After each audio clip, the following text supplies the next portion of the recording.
for me, it took me a long time before I was comfortable enough with my own skill set before I wanted to go out and ask somebody else for their capital. So that's not everyone. That's just how I look at things. I want to know that I'm an expert in my field before I take on somebody else's capital and apply that to my real estate business. Now, there's a lot of people that go out and just syndicate with very little experience or no experience in real estate. And there's some of them are successful, some of them are not. I just felt like if I was taking on the responsibility of bringing on cash from friends and family and presenting them with opportunities, that I needed to be an expert in my field. Welcome to the Freedom Chasers podcast, where we bring you interviews and discussions that share the stories, successes, goals, and dreams of real estate agents and real estate investors pursuing a life of purpose and freedom. All right, guys, today I have the privilege of interviewing Brian Green, the man who took a Verizon store from zero revenue to all the way to $10 million in sales. And now you might think, well, Matt, I'm not here for that. I'm here for real estate. But that's what we're going to be talking about, because he knows how to raise capital. He knows how to do the development process. He knows a lot of things about real estate as well. And they now have $2.5 million a year in real estate related revenue. So if you're interested in growing your real estate business, this is going to be the show, the episode to listen to. And we're particularly going to dive into the development process, how he moved from some of the smaller things to some of the bigger things. So stay with us. Brian, thank you so much for coming on the show and take us into it, man. What has led you all the way to development? Hey, Matt, how are you doing? Thank you for having me on the show. So I think for us, our company, development was just kind of a natural progression.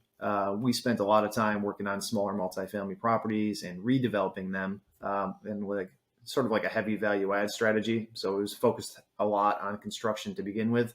But then the evolution of the company, as we kept getting bigger and bigger, looking for new opportunities, kind of getting dissatisfied with what was available in the market. Now, before we go on, development or construction, was that in your past? Did you have any experience prior to going into it? Absolutely not. Okay. All right. Continue on. My business background is just that. I was a finance and marketing major. I have an operational background in business. So the ground up construction, or even construction in general, I always looked at it as a business problem. Managing people, managing budgets, it's kind of the same thing. If you're just overseeing it, you don't really need to know how to swing a hammer or saw wood or any of that stuff. A lot of people shy away from construction due to they got these high costs for the people that are doing it. Now, were you hiring out third-party companies to do all the work, or were you guys bringing these people in-house? Yeah. So at first, the projects were smaller. So we would hire, a crew of like general contractor. He might have a crew of 3 to 5 guys, and they would do a little bit of everything. I like to steer towards the guys that were proficient electricians and plumbers, and they would do a little bit of everything and be really good at it. So smaller crews, and then we kind of expanded out over time to start bringing on some of our own internal contractors to where we are now, where we do a mix. We do some subcontracting, and we have some guys that work specifically for us. Give us the highlights, the goods and the bads of going in-house, right? Like, did you guys go in-house too early, too late, just right? If so, give us some metrics that kind of tell us, or tell a person who goes in development what might be a good path. Yeah, so I think that the evolution of bringing them in-house, and we've only done that in specific circumstances. So like right now we have a highly skilled contractor that does like the finishing work, and we have another guy that's a heating and cooling contractor. So the benefit is there's never any change orders, right? These people are only doing work for you. So like they'll tackle anything that comes across their way. You get into these old buildings that we're renovating, and you can never plan for everything. So these guys are adaptable. They're fine doing with whatever. Whereas if you're hiring subcontractors, as soon as something goes off script from the scope of work, you're going to get a change order, and then it increases your budget, and that slows down the project. So there's a greater flexibility and control over the project when you have them in-house versus subs. Now, the downside is if you have them in-house, there's no break in. There's no time where you're not paying them, right? You're consistently, you have payroll, right? So the subcontractors, when the job ends, they're done and you stop paying them till the next one. But in-house, you constantly have to find work in order to justify the continuation of their pay. So that there's a little bit of give and take there. That's why we're kind of trying to strike a balance between the two. As a mathematician, I can't help but desire the formula, right, for what that balance is. So we interviewed a guy a long time ago who, when he was thinking about a new business vertical, anytime his business created $150,000 of payments to a particular industry or subset, he created a vertical from it. Do you have something like that where it's like, it's X amount of labor or X amount of revenue spent to a contractor before you bring them in house? Um, Not necessarily. I think it's also, it's not, there is a math component to it. There's a financial angle to it, but I think there's a human angle to it too, and a relationship. So the guys that we've brought in so far, these are guys that were subs for us before, and we've kind of naturally had the progression. You work with them over extended periods of time, and you kind of can see that your core values match with what they're exhibiting. Because, if you're going to bring somebody on like that, you can't just bring in anybody. It's got to be somebody that's an exact fit for what your culture is, and somebody that's going to kind of buy into the company's growth trajectory and that whole mindset, which is very unique among contractors, right? Usually they're like, finish the job, move on to the next job, move on to the next job. So I think there's a balance there. But again, yeah, we have to have enough volume of work. So for me, I'm kind of looking at it as long as we have enough renovation work ongoing that we can justify the expansion, and we're never going to get in a spot where, like I said before, we're paying them without having work, then let's keep adding them, because it's cheaper for us to have them internally than it is to hire outside. Now let's consider it like a relationship, right? Like, so right now this person's like a free agent, right? Dating everybody, and you wanting to bring them in just for you. Like, is it usually a conversation that you're having with them, or are you waiting for them like to make the move? And what's that like? No, I mean, I'm fairly aggressive in our hiring practices. So if I see potential in somebody and I like their work quality, then I'll just bring it up to them. And usually the selling point is, imagine if you're an independent contractor, you're a GC, you might have a couple guys working with you. You might be on your own. You're constantly out looking for business, right? That's a huge part of your career. And most contractors don't like that aspect where they have to go out and constantly sell themselves to the next client, the next client, the next client. So if they have a good customer like us that takes care of them, they know how to work with them, they know the systems, and we can give them steady, reliable work on a consistent schedule, then that's the selling point. It's really it's a quality of life a selling point to them, because it kind of streamlines their operations and simplifies everything while still paying them basically what they're going to make out on their own. So if you're going to pay them what they're going to make out on their own, where is the savings to you? The savings to us is because we don't have to constantly go out and bid projects. We can't, and we avoid all the change orders, like I said before. If and especially like, for example, the heating and cooling gentleman that works for us, in the winter, I'm in the Northeast in New York, so there's constantly heating outages and my thermostat's not working. If I'm calling an outside HVAC guy, I mean, that's an easy $250 every time he shows up at the building, plus materials and whatever if he has to come back. If we have our own guy in house, it's as simple as saying, hey, you're in the middle of a renovation project. Can you just drive a mile away, fix this heating issue, then come back? And, we're just paying him his hourly rate, to do so. But it might cost us $100 instead of $250 every time that happens. Do you find too that with contractors, like they give you a great price up front, but the change orders is like a completely different pricing scheme, or do they usually stay fairly consistent? That's something we've tackled internally. So my brother is my partner and he runs all of our projects. So over time, our scope of work has become more and more detailed. I find that the more detailed your scope of work is, the less change orders you're ever going to get. And at some level, contractors almost bank on the fact that the scope of work is too generic, because they can always refer back to it and say, well, it wasn't listed in here. This isn't what we're supposed to be doing. Even though you and I both know that, like, we talked about this project and this is clearly something you have to do in order to do the next thing. So you kind of get into that gray area, but I think it's most important to have your scope of work and your contract and everything up front, so you have appropriate pricing, and then that kind of eliminates the change orders. Awesome. So let's start diving into the development process as a whole. So essentially, obviously you're dealing with, cities and municipalities and so on and so forth. Like, walk us through maybe, first of all, a high level overview, like what's the development process, and then maybe we can get down into the more of the details. Sure. So I'm a broker, so I see everything that comes across the MLS. I've got relationships with people. So the number one thing is finding your site, right? So you got to find a site that actually allows you to build what you're looking to build. So in our world, I'm a multifamily guy. I'm trying to get a certain amount of density of apartments onto a parcel. So the first step is to find the parcel, right? And then you check zoning in that town, because every town is different and they have their zoning maps. Usually the zoning will tell you what's allowed to be built on that property. So immediately this is allowed, and if you want anything different, you have to go get a variance, which is more challenging, sometimes impossible. So that's the first step. Like, what's my path of least resistance here?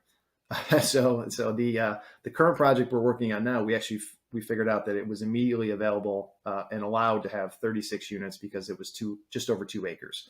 So that's the first start. So once you know the basic calculation of what's allowed, we reached out to a civil engineer who took a deeper dive into the zoning and confirmed, because then he'll draw in setbacks on the property, and then your 2.5 acres turns into like a 3/4 of an acre box after you get all the setbacks drawn in them and where they'll actually let you build. And then he'll do the math for you and say, confirm basically, yeah, I think you can get 36 units in here. And then from there, you go to contract. And when you're going to contract with the seller, I always like to try to write the contract up contingent upon approvals so that we're not actually purchasing the property until we know for sure we can build this. The last thing you want to do is end up with a piece of land that's worth $1 million, $2 million that you can't build on. So you want to get it under contract. You want to have enough contingencies in there. You want to have enough timeline so that you know you can get approvals with the city. And at that point, you're only exposed by your deposit, right? Which is probably, if you write up your contract, right, is refundable also if you don't get approvals. So that's kind of the first wave of activity, I would say. Awesome. So you write up the contract, make sure that everything's, contingent upon proper zoning. So the process then goes, obviously you do basic due diligence, just check with the city or county. And then from there, if it seems good, but like, do you only go to civil engineer in that case right away if it's unclear, or is it 100% of the time you go to the civil engineer? I mean, I would go to them 100% of the time because you don't know what you don't know.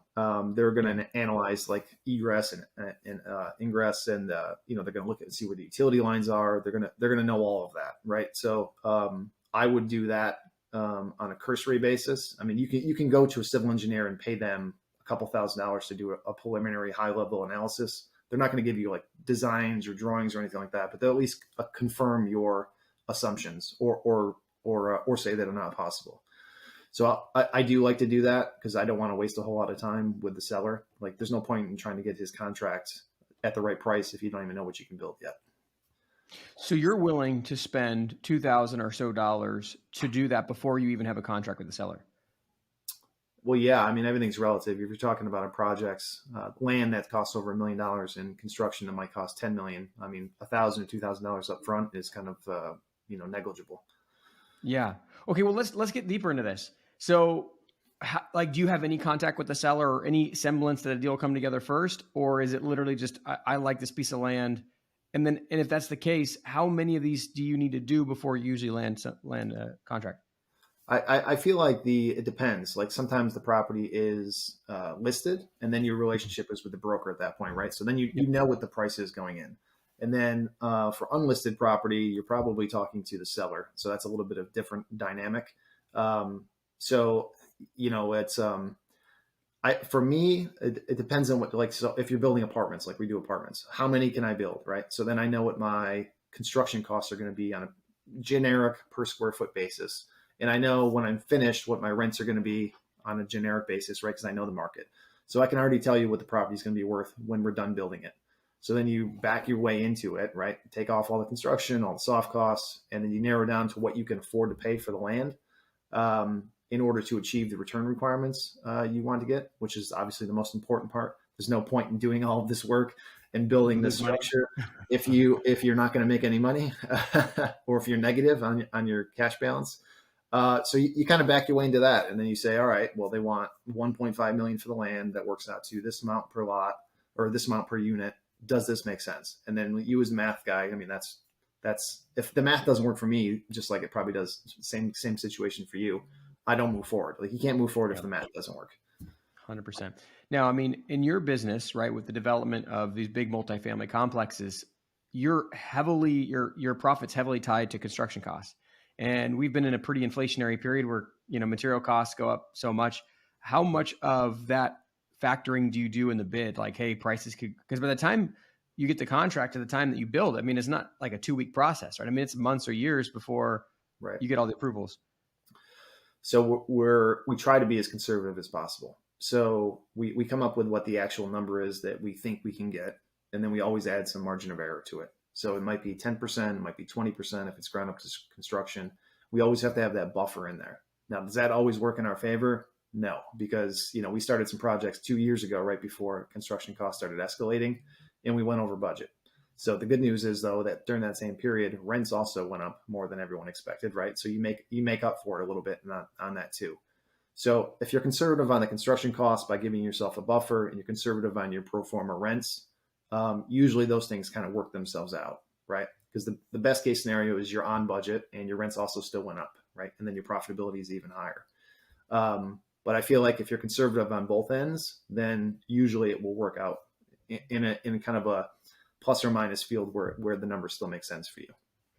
And I really like this because, I mean, the type of business that you're doing there's a lot of risk to it. I mean, there's a big spend, big raise, all those things, time, process, et cetera.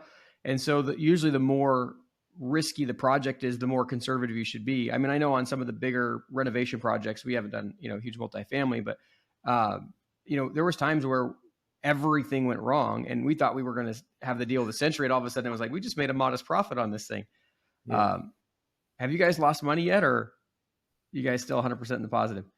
So we haven't necessarily lost money yet, but our business model is when we're doing renovations, we're doing it on buildings that we're going to keep long-term.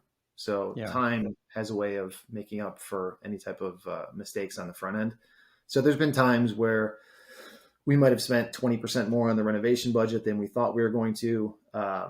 So all that means in our world is because once we're finished with the property, we go back and refinance it, right? To pull a lot of our own capital out, and then we're going to manage it long-term and we're going to hold it. So if we go over budget or things end up being a little bit off of what we expected, it just means we can't recapitalize 100% of our money. We can't pull it all out. So if we can pull out 50 to 75% of it, I mean, it's not perfect, but it's still really good. I mean, you got a building that you have equity in, maybe a little bit less equity than you thought, but it's now a brand new building that you're going to cash flow and you're going to keep long-term. Yeah. And it's still like this huge net worth growth, So like if you think in retirement terms, I mean, when that thing pays itself off, you got millions, tens of millions, whatever the case is of equity in time. Now, it sounds like a lot of these projects you've done so far, you guys have personally done. I mean, you're kind of moving in a direction now of syndication. Did you syndicate from the beginning, or did you do some yourself first? No. So from the beginning, we self-funded. So originally it was just myself. I started the company in 2015 and I was just self-funding from the proceeds of my former business. You can only do that so long until the price points start escalating a little bit. I think 3 years later, my brother came on as a partner. We continued to self-fund because now we had both of our capital combined. And then we were using private notes from investors to kind of bridge almost like a mezzanine debt on the construction. So we would borrow 80% the costs on the purchase and the renovation. And then we'd use private notes from friends and family to give us like an extra 10% worth of debt. So we only had to put like 10% of the deal into the project. And then when we refinanced upon stabilization, we were able to pay off the construction loan, pay off the private investors, and now we have the property 100%. Fast forward to today, where we're doing larger ground up projects, which require way more capital up front. So that's when we got to syndication was the answer. We wanted to do bigger projects and we wanted to do more ground up development. And our liquidity can only go so far. So on this current project, we started syndicating. Yes. What would you say, in your perspective, experience, skill sets, what is necessary for someone to really have before they should consider doing either syndication or ground up development? Well, you're asking somebody that's very practical and logical, and I need to follow the steps, right? So for me, it took me a long time before I was comfortable enough with my own skill set before I wanted to go out and ask somebody else for their capital. So that's not everyone. That's just how I look at things. I want to know that I'm an expert in my field before I take on somebody else's capital and apply that to my real estate business. Now, there's a lot of people that go out and just syndicate with very little experience or no experience in real estate. And there's some of them are successful, some of them are not. I just felt like if I was taking on the responsibility of bringing on cash from friends and family and presenting them with opportunities, that I needed to be an expert in my field. Yeah. So going back to the development process, I mean, there's a large component of dealing with the municipalities.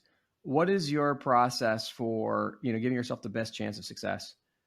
To some extent, you have to play the game. So everyone that works in the municipality, from the secretary to the mayor, they all have their own initiatives, right? And they have their own viewpoint of a project. So you'll find that people in the planning department look at things one way, people in the building department look at things completely different, and then the people on the city council might have a completely different opinion on what's going on. So there's lots of people with varying opinions, and you kind of have to navigate the waters there. Generally, we have good projects that they're supportive of, and then there's but sometimes you can't control what you can't control. So sometimes there's neighbors that don't like the project. Sometimes the building department gives you a hard time about like specific drawings, or it takes 3 months to get a permit. So you have to be flexible. You can't get frustrated. You kind of have to just keep working your way through the system. Going to a million different meetings and planning board discussions. And then, at the end of the rainbow, if you're persistent, you need to be persistent. That's one thing. And you have to be level-headed. You just kind of work through it. And at the end, hopefully you get approval. And if you don't get approval, I feel like somewhere along the path, you should have known that you weren't going to get it, because they'll basically tell you without giving you approvals, or without, declining your application. You should have a really good feeling once you get into it on whether your project's going to get approved or not. Well, a lot of times too, are you guys obviously have a civil engineer on your side, but is there any other professionals that you bring in to help with that process of either putting plans together or dealing with the municipalities? Absolutely. Or is it all you guys? No, absolutely. We bring on a full team. So we have an architect, we have the civil engineer. We brought on, for this current project, we brought on an outside financial analyst to help us with the construction budgeting and the debt sourcing. We hired a construction manager who had like 30 plus years in construction to kind of just work on our team and tell us what we didn't know, for lack of a better word.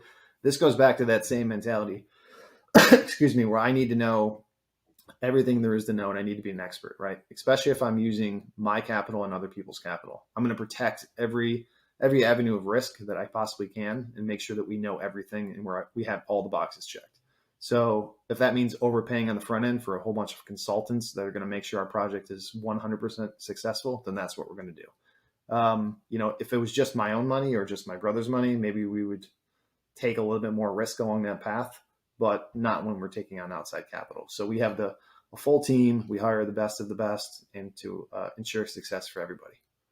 Yeah. And so if we walk along the process of a development and when these people get added, so, the deal's on the market, the price makes sense for you guys. You hire the civil engineer. He creates it, says, hey, this is possible. Yep. When does the architect come on? When does the financial analyst come on? And then when does the construction manager come on? So as soon as we knew that the land was viable, I brought on the financial analyst, and he started developing construction budgeting for us. And then I had a preliminary pro forma of what the apartment complex was going to be once it was stabilized. And then he did the front end work, where he figured out what the construction work was going to be, and put in all the soft costs and then the lending assumptions. So that was early on. So we hired him then. And then once, because we want to find out, okay, yes, my quick pro forma and underwriting says it's viable. Let's make sure it is. Let's bring somebody else on with a second set of eyes. And then if that works, then we got the property under contract at that point. And then we immediately went on to the architect, because I think this probably varies in municipality to municipality.